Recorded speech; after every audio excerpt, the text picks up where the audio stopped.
In today's video, I'm going to teach you how to create a floating project in Todoist. This simple yet effective setup can transform how you manage ongoing tasks and ideas. Let's jump right into it. We'll kick things off by creating a new project. Begin by opening the Todoist app on your device or logging into your account on the website.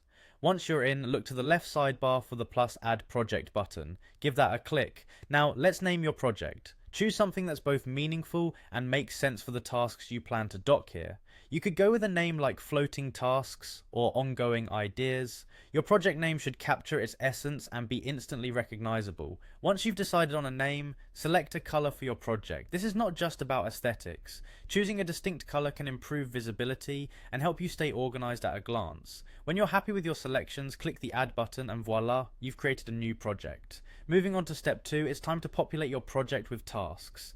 Navigate to your newly created project. It'll be waiting for you on the sidebar. Once there, click on Add Task to start adding entries. When naming your tasks, focus on clarity and specificity. However, here's the critical part. Avoid setting a due date unless it's absolutely necessary. The idea of a floating project is to give your tasks freedom, allowing them to flow depending on your needs without the pressure of a ticking clock. For added context and organization, consider using Todoist's additional features. Add labels if you want to categorize tasks further, set priorities to highlight urgency, or leave comments to remind yourself why you've added a particular task. These extra layers of information can be invaluable as your list grows.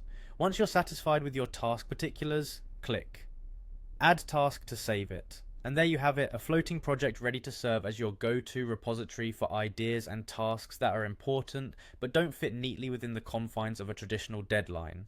By keeping this project updated and thoughtfully organized, you ensure that nothing slips through the cracks, all while maintaining the flexibility to adjust things as new priorities emerge. I hope this tutorial helps you achieve a more dynamic workflow with Todoist. Thank you for watching, and happy task managing.